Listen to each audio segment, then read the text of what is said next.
Hello and welcome to the Refurb and Retrofit podcast. We have got an amazing guest today, Simon Jones, who is the podcast host of the Air Quality Matters podcast. Simon, welcome to the podcast. Good to be with you, Matt. Simon, the Air Quality Matters podcast has been running for some time now, and I was inspired by a podcast link that was sent out on LinkedIn. It was talking about the quality of air in our homes. What was it specifically that inspired you to start the podcast? Was it about homes? What was it that got you started?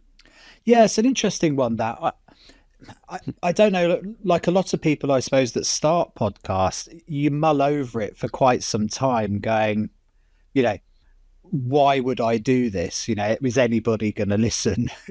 Is there something of value to talk about? But something that I'd been aware of for years was that I was in quite a unique position where I've been sitting for the last 15 years or so, somewhere in between industry, academia and policy when it comes to ventilation and air quality. And as such, I was having amazing conversations with phenomenal people as part of my work, attending exhibitions and conferences and being involved in research and working with industry and at the coalface.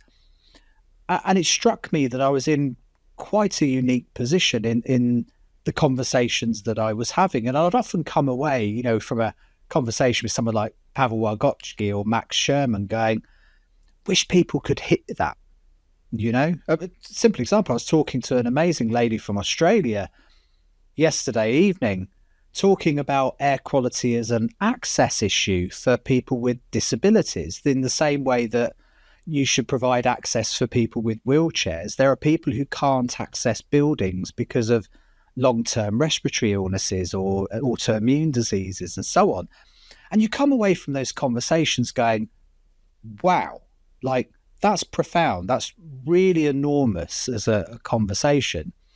So at the time I was quite interested in podcasts, and it struck me that they were quite a unique format where you could have really long conversations where you could really unpack the frame of an idea in a way that almost no other media format allowed. And so I gave it a go, like a lot of people. And quite frankly, it's enjoyable. I love talking to people about this subject matter.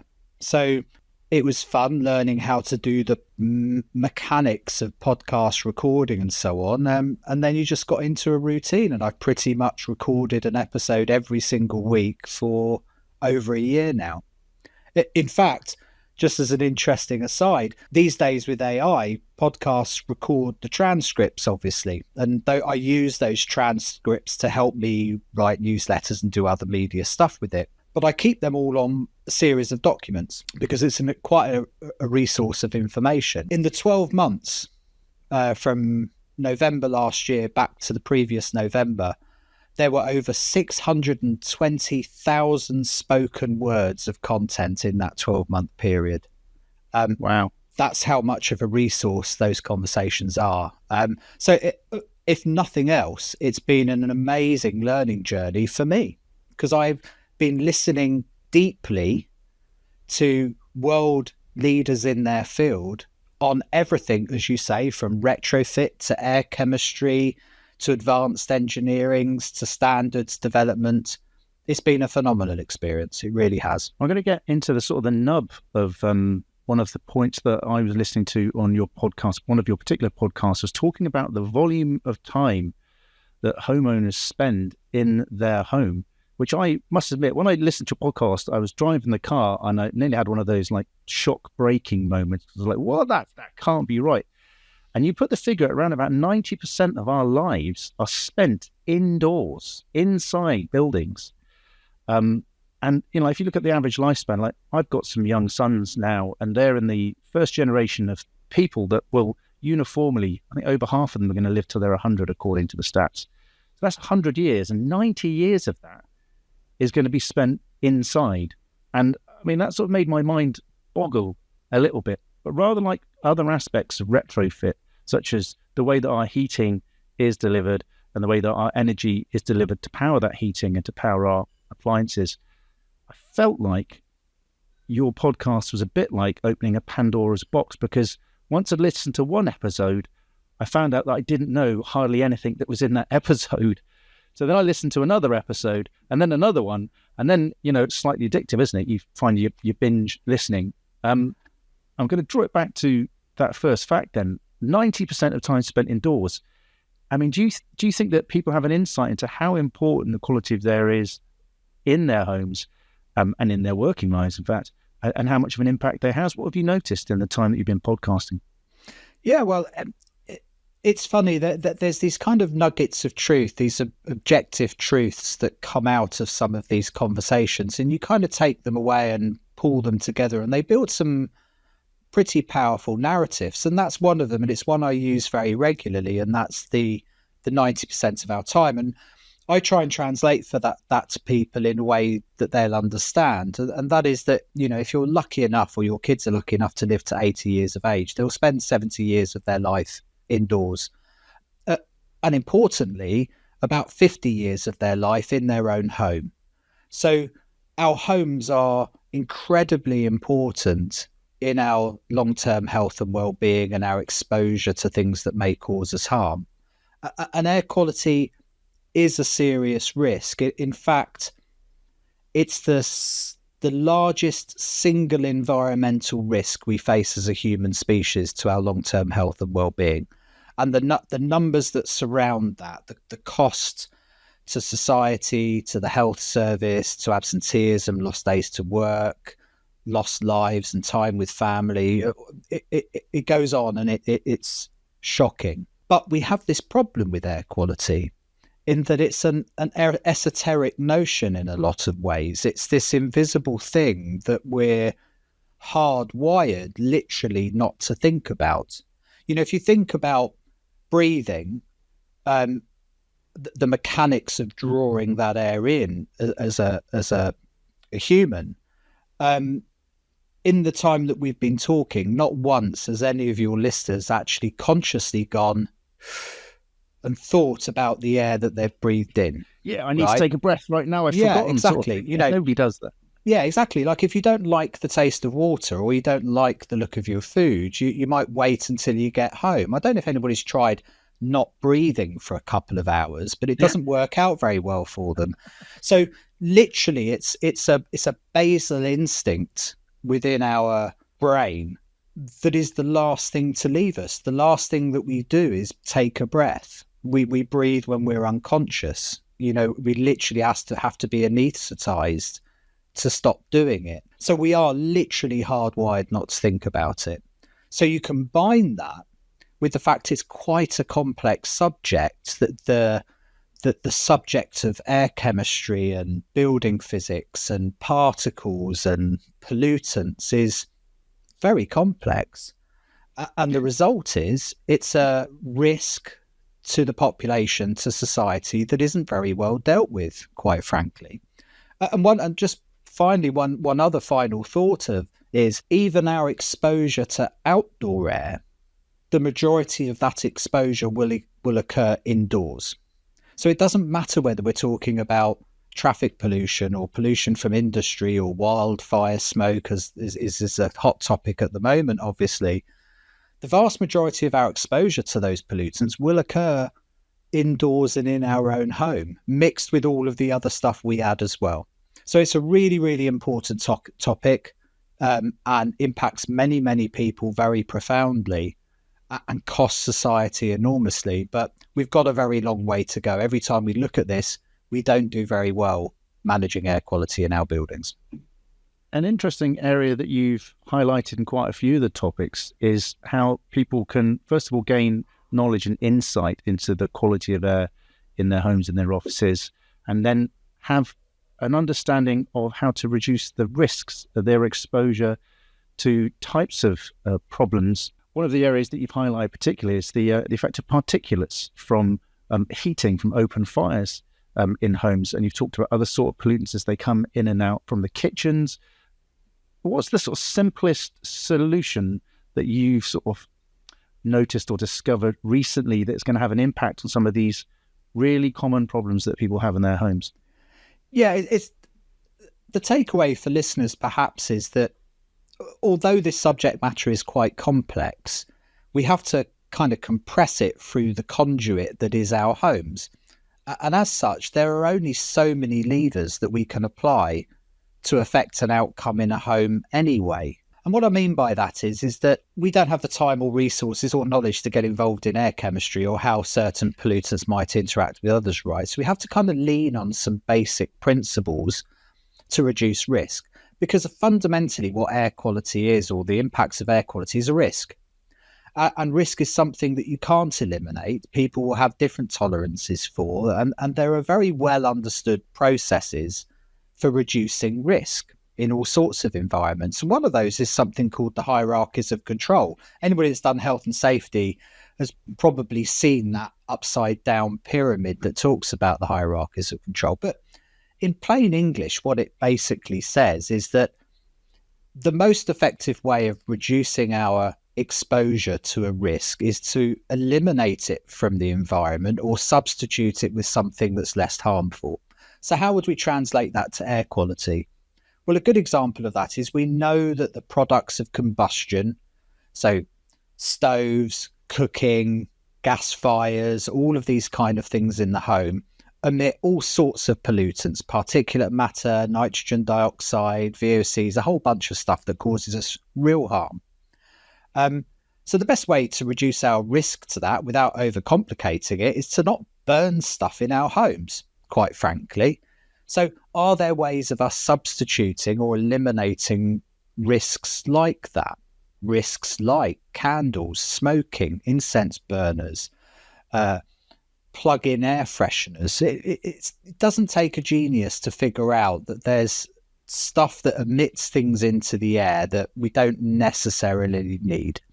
And a good example of that, because the program is about retrofit, is the electrification of our built environment, which is something we're undergoing at the moment, is doing that very effectively, removing boilers, replacing them with heat pumps, removing stoves and blocking up chimneys and making homes more airtight and energy efficient are all things that are helping that. And then we move down the hierarchies of control to engineering controls, and that those are the things that basically say, if a pollutant or a risk is going to be in a space, are there things that we can put into place to reduce that risk as much as possible?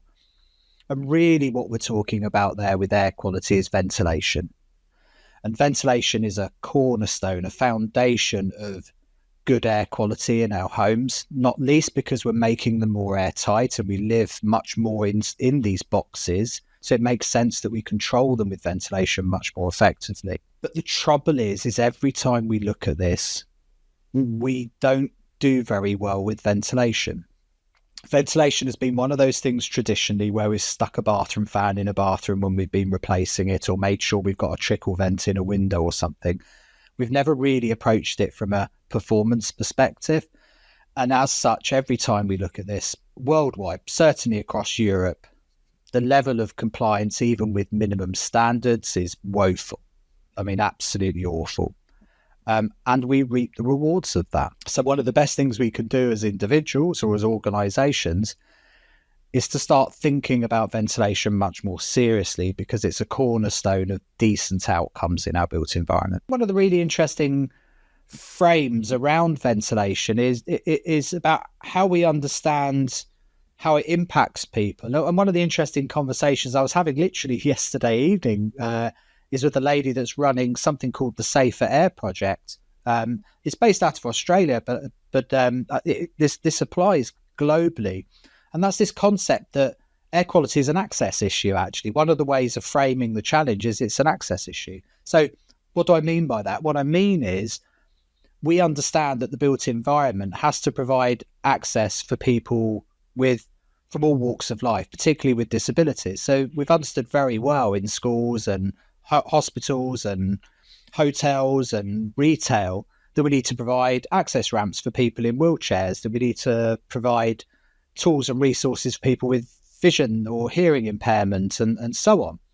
Well, there's a whole cohort of people actually that have the disability of being impacted by poor air quality. People with autoimmune diseases, asthma, and COPD, and lung conditions, cancers, long COVID. There are families that are really vulnerable to poor air quality. So actually, air quality in the built environment is an access issue for them. And they have rights, actually, that they should be able to access. Think of a child whose parents suffer with autoimmune disease or cancers or are recovering from leukemia or something where they're incredibly vulnerable, or people that have got kidney diseases during the pandemic, that if the child was at school and caught COVID and brought that home, is a real risk to them. That's an access issue, not just for the person that's ill, but for the person that is part of that family. So I think that's a really fascinating framing. And like a lot of other disability access challenges, brings co-benefits. So think access ramps for mothers with pushchairs, for example. The co-benefit of easy access and access to lifts and things opens up for people with all sorts of things that may not be classed as a disability. Air quality is no different. If we improve the air quality in schools as an access issue, we also improve the air quality for all the other kids in the classroom, which we understand improves academic outcomes, absenteeism, and all of those other things as well.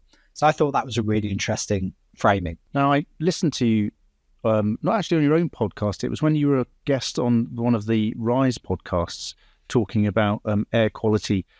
You talked particularly on that podcast about Ella's Law, and that's in relation to the quality of the air that somebody has outside their home, and that's something that's in conflict with their ability to try and fix and resolve the air quality inside their home. So how can homeowners that are faced with the consequences of living near a high traffic road or, large sort of industrial areas, how can they overcome problems like poor quality air on the outside of where they live?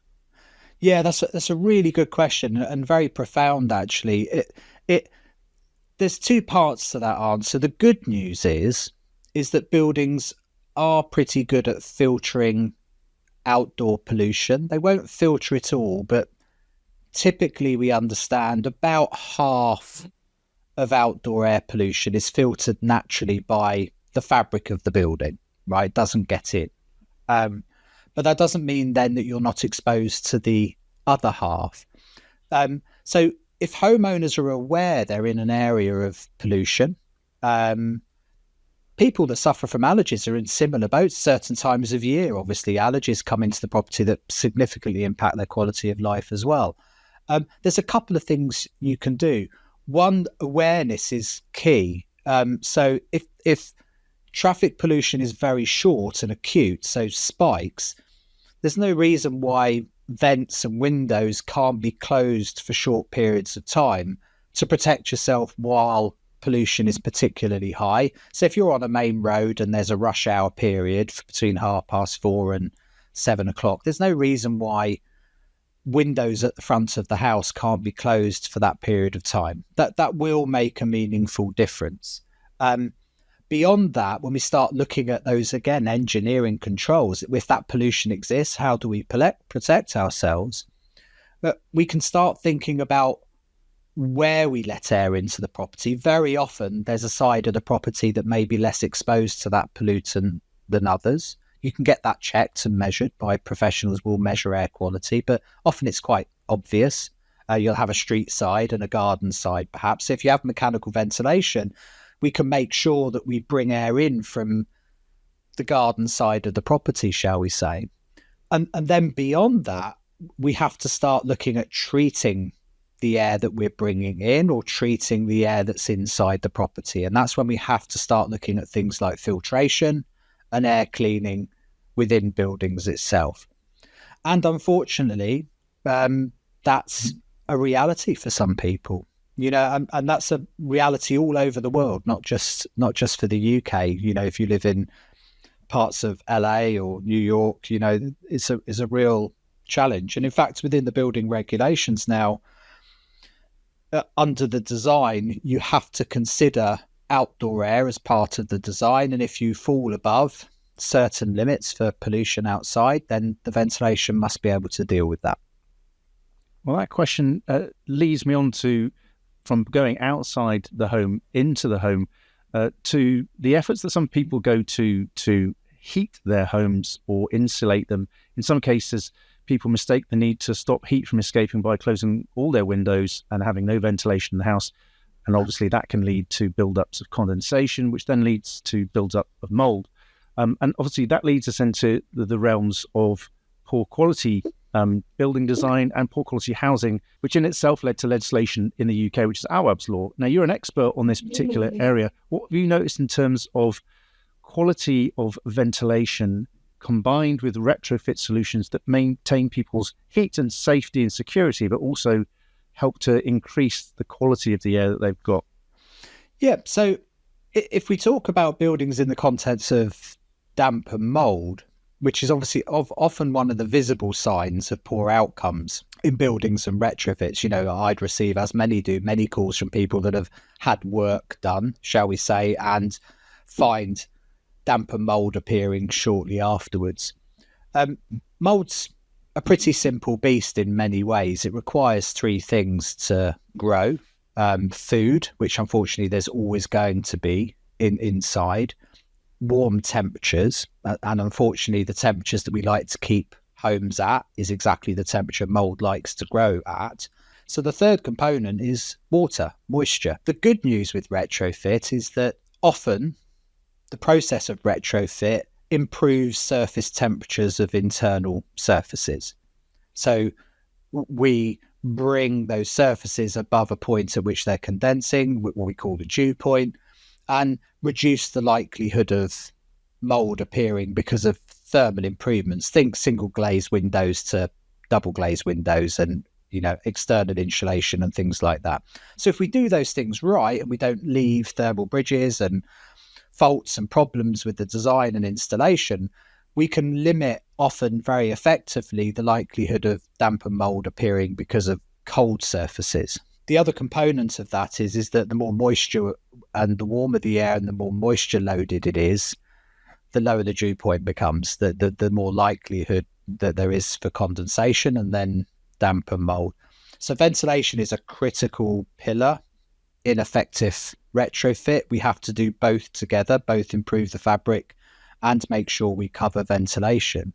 Because if we don't, it doesn't matter how well you do with the fabric, at some point that air will be moisture loaded enough that we start to see damp and mold appearing in the property. It's just a reality.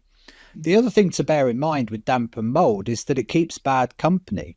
If there's low levels of ventilation, enough to cause a build-up of moisture in the property, it's very likely we're going to see a build-up of other pollutants as well. And it's one of the big myths actually in surveying and assessments and stock condition surveys and people thinking about whether ventilation is adequate in properties. Very often they'll look and see if there's a fan or ventilation that makes a noise. And if there isn't any damp and mold, the assumption is the air quality is okay or ventilation's okay. But damp and mold will only appear for certain reasons. You can often have no damp and mold and very poor air quality outcomes. So ventilation, whether there's damp and mold or not, is a really important part of retrofit and something we really do have to pay attention to. Because there's no point having a warm home if it makes you ill over the period of your life. Yeah, a couple of times in your podcast, you talked about the effect of cooking with gas in your homes. I was going to draw you towards the issue of particulates from open fires, because in some of the consultation that's occurring this year about amendments to heat pump regulations, the performance standards, one of the subject areas that's been brought up for discussion, which is open until March 2025, is the use of hybrid heating solutions in homes, which there has been quite a few contentious arguments and discussions with certainly people in the heat pump industry, because it sort of seems to signal to people that, yes, it's okay to have greenhouse gas fueled heating and energy solutions in your home, as well as trying to adopt heat pumps. But very particularly now, we're in the depths of winter. It has been quite cold, and there's been a couple of stories about people suffering from, quite severe periods of time without any energy in their homes, particularly up in the Highlands and some of the more remote areas of the UK. I mean, there is a place, isn't there, for people having the ability to heat their own homes. I mean, how can you compromise between the need to heat your homes and trying to keep the air quality as good as it can? That's a really good question, and quite a hard one to answer, because ultimately air quality is a risk, and risk is about tolerance, and people will have different risks and different priorities to manage. I was only talking about this today, actually, that air quality is a luxury if the challenges you're having is worrying about whether you've got enough food to feed your kids that week, or whether you can afford to heat your home. Because it's a risk, we will balance that risk with other things that we have to deal with. And quite frankly, air quality, as with noise and many of the other things that affect our long-term health and well-being, are just not a priority for some people, and understandably so. And I would be the same if I was in their shoes. So we have to understand it through that lens, I think. Certainly there are things that we can do to limit the risk. Certainly burning peat and damp timber and poor products, if you are going to light fires, is going to significantly increase the risk of particulate matter and off-gassing of some of those pollutants and so on. So there is advice and things that we can give people to help them limit their risk. And we just have to communicate it better. But I'm acutely aware that sometimes things like air quality are a luxury, that people don't have a choice. So, and particularly when we're looking at the fuel crisis and the cost of living and people in fuel poverty, or that are in very poor housing and don't have the agency to change their circumstances. You and I might be quite lucky, Matt. If a bathroom is really causing a problem to us, we may be able to afford to improve the ventilation. Many people don't have the control over their own environment. It might be a landlord's, and they may not be allowed to change that, or may not have the agency to change it. So I think we always have to be aware when we're talking about risks that people are exposed to, the agency that they have to actually affect change, even if they're aware of it. Yeah, I might find out about that myself, because I'm about to start retrofitting a house, and I don't have the sort of money I wanted to. And some of the solutions that I thought I might want to apply to that house, they're quite expensive. But that does lead me on to a question which relates to people's ability to make changes that affect the air quality. We've seen changes in legislation in the UK and across Europe that have come about because not governments enacted change, but citizens themselves became activists.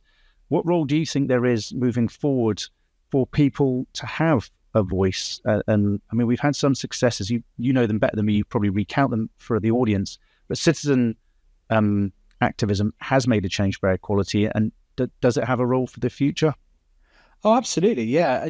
And air quality is a social justice problem. There's no question that it affects the poorest in society and the most vulnerable in society the most. I was just talking about that access angle earlier with you. That's a very prime example of that. What people can do is be aware of their rights.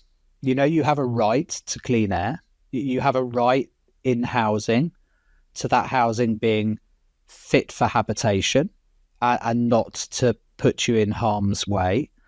And people that manage many of the spaces that we occupy, like our homes and our schools and our healthcare facilities and our residential care facilities, have a responsibility under all sorts of standards and regulations and guidance to provide spaces that do not cause us harm. And remember that air quality remains the largest single environmental risk that we face. Some fantastic work was done by Nottingham University, Ben Jones et al., in conjunction with Lawrence Berkeley National Labs, that started to equate the air quality in homes like ours, with something called DALYs, which are disability adjusted life years. It's a metric that we use at a public health level to understand how harmful to society certain risks are. So a good example is smoking has a DALY, a disability adjusted life year, of around 2,600 years lost to early death and disability per 100,000 of the population. So about 2,600. Right. That's quite a dramatic number. We understand very well that smoking is an intolerable risk, right? And there's a lot of time and investment and rules and standards to reduce that exposure to the population. Alcoholism is about 1,200. Traffic deaths are about the same. The DALYs from indoor air quality in our home are around 2,200. So they are twice as harmful as road traffic deaths, twice as harmful as alcoholism to society, yet are receiving nowhere near the attention or funding to resolve that problem that the others are. So there's a lot of dots to join and a lot of reason to get this right. This stuff is important. Because we don't think about the air that we breathe day to day, it's very hard for us to project. But many of the Professor Stephen Holgate, who was actually one of the medical practitioners that oversaw both the Eller's Law case and the Owens Law case as it goes, said very recently in a talk that we now understand that air quality impacts every organ in the body and every cell in the body. There isn't a cell wall in the body that air pollution can't navigate and cause us harm.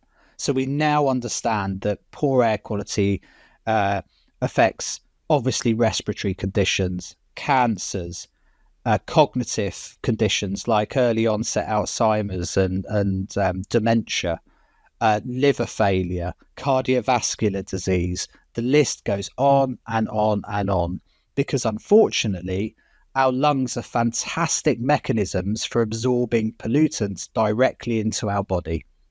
Think Ventolin inhaler. The reason why we breathe an inhaler is because it's a fantastic way of getting a drug straight into our systems, one of the most effective ways. And every day of the week, every minute of the day, every second of the day, we're breathing air in. And over our lifetime, we're absorbing all of those pollutants. So air quality is very, very important, even though we're not thinking about it. And if we can apply some of these basic principles, these hierarchies of control, and understand that cooker hoods are important, fan performance is important, our access to clean air is important, we can start to potentially have some really big impacts downstream on our long-term health and well-being. I listened to quite a few of your podcasts. You talked about different solutions, but I was wondering if we could encapsulate, sort of 5 simple solutions that people could think about in their homes when they're retrofitting, after going to all the effort of putting an air source heat pump, taking the gas cooker out or maybe if they've still got it in. What would be the 5, and I'll just put this in context for the audience. Simon's podcast has grown from an audience of 0 to thousands and thousands of people. And I'm surprised that you've managed to maintain your interest sometimes, because you have had to repeat yourself quite a lot to people to get the message across. But it's a testament to you that your podcast has grown and grown and grown in popularity, and that people are now contacting you, I think, from multiple countries around the world about some of the issues that you're highlighting. And it's not necessarily that you're an absolute expert at the case, but you're an excellent conduit for making the voices of those people who are experts in air quality heard in a wider. You're amplifying a really important issue. So if we concentrate on our audience and in Retrofit, what 5 things, with all the vast knowledge that you've accumulated in the last 12 to 18 months, and of course your career, what would you say are the 5 things that homeowners could be thinking about? Think about the things we're bringing into our home is the first thing. So think elimination and substitution. So are there low VOC emitting paints and products and furniture and things that, if we're going to refurbish our home, are likely to produce less pollutants that are going to cause us harm? So think about that. Think about plug-in air fresheners, or as a friend of mine likes to call it, a plug-in chemical factory. Okay. Most of that stuff is obvious. If we just pause to think about the kind of stuff we're likely to bring in. The second thing is think background ventilation, general ventilation, the total amount of air that's renewed in our property 7 days a week, 24 hours a day, every minute of the day. That is the foundation for good general air quality in our home. If we don't allow pollutants to build up over time, then we limit our exposure to those pollutants over the long term. And that's called general ventilation or background ventilation. So the systems that we put into our properties, the ventilation systems, need to be able to deliver a decent performance. So Start Don't go for that equating cheap fan. yourself Is that with what you're saying? Pardon? Don't go for that cheap fan is what you're saying. Exactly, yeah. What is going to provide that good background ventilation? The second pillar is the exhaust ventilation. If we've got rooms in the house that produce certain pollutants, like our bathrooms and our kitchens and so on, we make sure that the fans that go into those spaces are adequate to remove pollutants. We now know that cooking is one of the single largest contributors to poor air quality in our home. Particularly when it comes to things like particulate matter, the gas that we cook with, the stuff that we fry, the stuff that we, if you're me, burn, all of these things emit ultra fine, very fine particles of things that, while they might be perfectly safe to digest or come into contact with your skin, you do not want to be breathing directly into your lungs. So one of the least thought of pieces of our equipment in our entire home is often our cooker hood. Often the choices in cooker hoods are aesthetic. Is it a wooden one for my country kitchen or a nice metal one for my modern kitchen? Or if you're a developer, what's the cheapest possible piece of crap that I can install? Because it's not valued. You don't value a kitchen based on the brand of the cooker hood, for example. Yet it could be one of the single most important pieces of equipment we install in our home.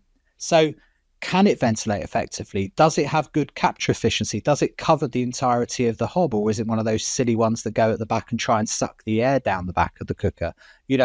Think effectiveness and make sure that the person that's designing the kitchen or the work that you're doing, you think about it technically rather than just aesthetically. And then purge ventilation. Think about opening windows, access to outside. It's a bit of a lost art, but the lost art of airing the home shouldn't be forgotten about. It can be an incredibly effective tool, particularly in winter when often it's quite dry. The air's dry comparatively to the moisture that's loaded in warm air. 20 minutes of throwing the windows open and airing the home can be an incredibly effective tool to improving air quality in our spaces. Notwithstanding, if you live in an area of high pollution, obviously I caveat it with that. But definitely the lost art of airing a home. And I think there's a good list there, really. It's just that sounds great, yeah.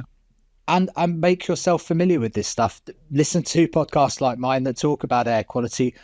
Read the building regulations for ventilation. So they're not that complicated these days. They're very well written, actually. In fact, the latest revisions, particularly of the UK standards and regulations for ventilation, are pretty easy reading. And in there are some real nuggets, particularly to hold trades accountable for the work that they're doing in the property. And when we engage with people, just finally, to do work on our property, particularly when it comes to ventilation, is look for competency.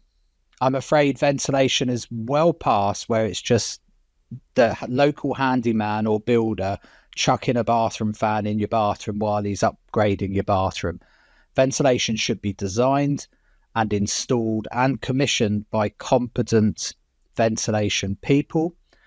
Because if we care about outcomes, we'll only get decent outcomes if the people that are doing the work know what they're doing, and we can hold them accountable for it.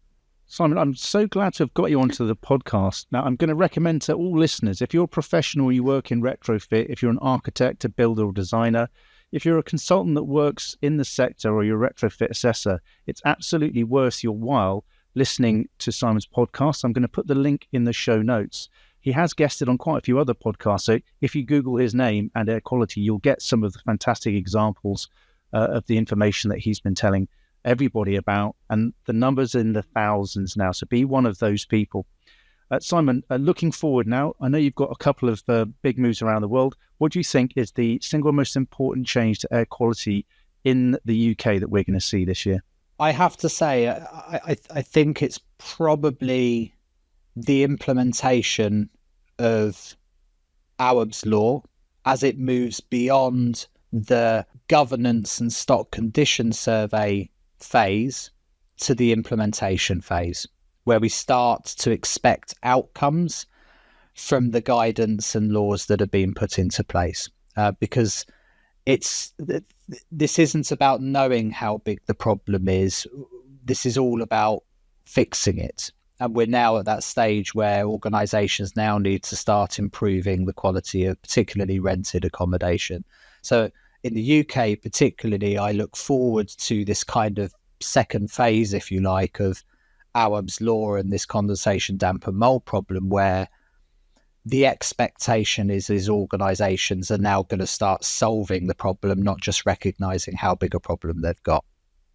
Thank you. That's a fantastic final thought. If you want to find out more about living in a healthier, happier, better quality home, then I cannot recommend enough that you listen to the Air Quality Matters podcast from Simon Jones. Simon, thank you so much for being on the Refurb and Retrofit podcast. Matt, thank you. You've been very kind to invite me and I really appreciate it. Thanks a million.